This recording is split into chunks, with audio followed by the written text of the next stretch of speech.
I think every year it's like being a player, it just flies by, but each year it seems like it gets quicker and quicker, but it's been good. Is it reinvigorating when the front office invests in your position group and gives you some new toys, I guess, so to speak, with? I'm trying to be selfish every year, and I always beg for guys. I know Brad and Coach Campbell and always have a plan and the big picture for the team. So, I'll be totally honest, sometimes on draft day you're not totally sure either. I'm sitting with my feet up and, all right, what are we going to do? We make our little assessments as coaches, and playing part of that puzzle. And, it's draft day is always I'm like you guys. Even tell my kids, they always ask, my boys, who are we getting? Probably more my wife. I'm like, more about the team than I do, I think, sometimes. But it is nice always to get some fresh new faces every year. We do get them in there. And this year we happen to draft two young men that had really good college careers, and hopefully they can come in here and help us. How do you allocate the snaps on the interior line? You got a couple vets who probably don't need a lot of work this time of year, and then obviously young guys who maybe do that you're trying to catch up. Yeah. I would say this: we all need work. It doesn't matter how long you play. You're always trying to refine yourself and sharpen your tools, your strengths, your weaknesses. How do you keep getting better? Because every year you're writing a new chapter in your book and you're putting it out there. So even guys along like the Ragnows of the world or the Glasgows of the world, they're trying to get better. The thing with the new guys is you're trying to break habits they've been taught for 4 or 5 years and teach them the habits you want them to create. So first we got to create those habits and break some of the old habits, and that's repetition. And I'm a big firm believer in guys cross-train a lot of different positions too. That's the one thing I better watch what I say out there, but people don't always cross-train their guys, when they get them. And I think, unless you're the absolute starter day one or somewhere, I always feel like you need to be able to do both ways, and, it's the same way when Panay came in here. I believe it's now been 5 years ago, it's like he was a left tackle, and he was like, Coach, I only know left tackle. I go, you played like a year and a half, maybe, if I can recall, in college, and I watched you play right tackle in high school, and then they moved you around tight end, so don't give me that, but just teaching it, it's more the balance in the mind. It's like a mind trick anyway, honestly, on some of that stuff. I can't sit up here and say I can write with a left hand or anything like that, but I think if I trained myself, I would be able to do it. So it's about just training it and tricking the mind sometimes, stuff like that. So cross-training is a big thing for us because if you're not one of the 5 starters, we only dress 8 on game day. So that leaves 2 other positions open. So some guys have to play multiple positions or be ready to. And so it's getting those young guys caught up to speed and getting our vets sharpening their tools and still being able to, hey, Colby, go play right tackle. Hey, Colby, go play right guard, left guard, Yodi. These guys, and that, Panay probably gets the majority of all his at right tackle, all his reps. But again, hey, can you go over and play left real quick for me? Just if there ever needed to be that time. So it's getting everybody caught up to speed and going there. He played obviously some center when we saw him. Now that the vets are here, where do you have him playing today? Wherever I tell him, no. He's going to be, he's an interior player. That's where I would vision him playing, more interior. Definitely center's not as natural for him just yet, so you definitely are going to tend to probably give him more reps at that, snapping the ball to make it more comfortable. But see him helping us definitely interior. I know the young man getting to know him now more after rookie minicamp, and prior to that, he's going to do whatever I ask. I joke with him, hey, you're going to play tackle for us, stuff like that.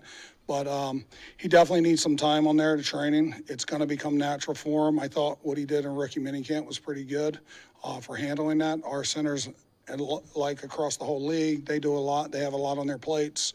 They're like quarterbacks on that O-line. They set a lot of the protections, a lot of the calls, and they work one-on-one with the QB. So in time, he's going to get it down and become a pretty good center here, and I know he can flex out the guard. That's where all his tape is in college. So he definitely got majority of them at center, but he also, same way, at rookie, as you guys weren't probably around, you're flexing. All right, get back to guard this side. So it was good, though, what he showed. A couple of years, it feels like this time of year, maybe your starting lineup has been a little more concrete than this year. How much does like a truly open competition for some spots in your line excite you? I know this, And I think I've always learned it from growing, probably from my father, coaching me in little leagues, all the way up through, going to high school to college, and then having an opportunity to play at this level. Competition brings out the best of you, the best of the unit. It will weed out the weak too. So the guys that just can't keep up. And talking with all our guys this year, there's a lot of opportunity for everybody. And I think every year presents its own new issues or opportunities, you really should say. And every year is a different year. So I'm always on the mindset, and I believe with Coach Campbell, I line with him, is like we're trying to play our best five, and how does those chips fall? And so I think our guys, even the veterans, I've been in their same shoes when you draft somebody first round, second round, and I've been that guy, and it just, okay, I'm coming in, I'm going to work hard, do what I can do, take care of what I can take care of, but it's only going to make you normally a better player, and it's going to make those other guys around you better.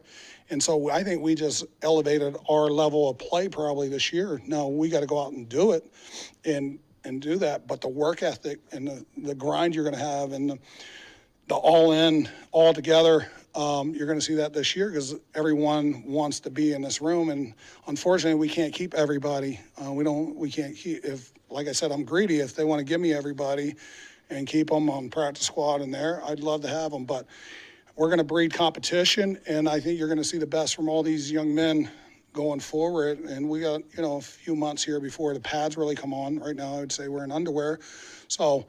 When those pads come on, they're really going to separate things. And at the end of the day, I talk to every one of our guys in that old line room. That's kind of what I can control. Is my goal for them is to have a job here first.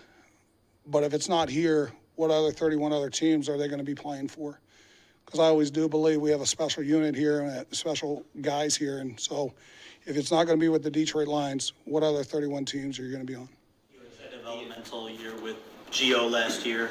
He spent the offseason doing some work with LaCharles, and we've seen the fruits of that labor with Taylor over all these years.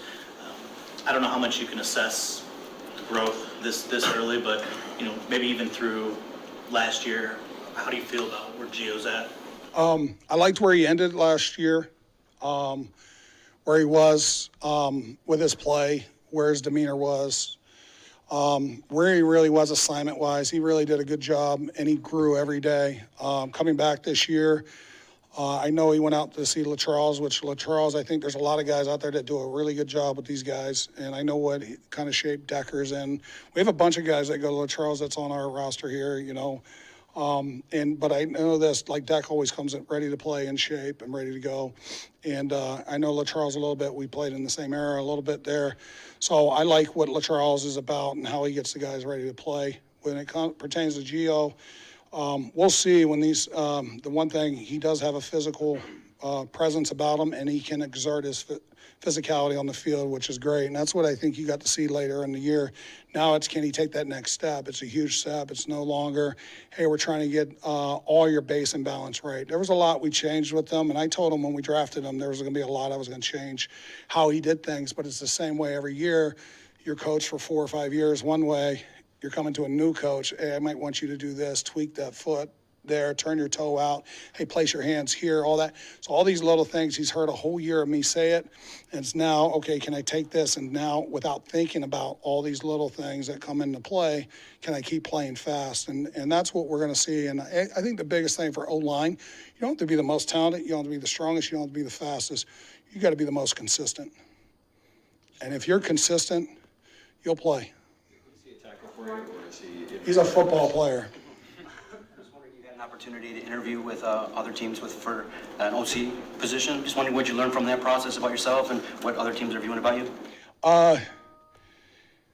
It was a good experience. I'll take it. I went out there. It was a long flight, but it was very good. I think everything you do in life, you're always learning from something and trying to get better at it. And it was a great opportunity to at least just look at and learn from. Take everything. You never want to take things for granted. It was, I just want to be the best O-line coach I can be, to be honest, the best coach. It's like being the best dad, the best husband. And it was a good honor for somebody to call and reach out And it was a great experience. I thought it was a great experience.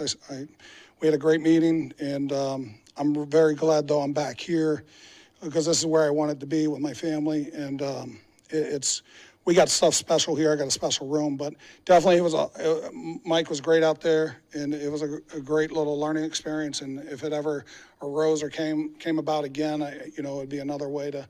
I've already taken that step. What can I do better? What can I not do better? Or, but it is definitely where I wanted to be anyway here right now. Was it hard to say no to other opportunities elsewhere? And I guess besides what you just mentioned, what else went into your decision to stay here? I guess what lured you back to Detroit? Well, you guys get to walk in this building almost every day, and I do. And there's a lot of things. There's a lot outside football too. Everybody knows I got four kids. About a third one about to go to college this year, so that's 3 college bills. And then we still have 2 younger ones and kids. So family's a big part of it, but really the room, Coach Campbell is a big part of it. Family, we've been here going on 8 years. So that's, for me personally, and letting you guys probably know more than that, but my kids before here, the longest they've ever lived was 4 years. So Michigan, I would say, is home for them, even though they'll go anywhere. We lived all over the country, but home right now is for my wife and I here, Michigan.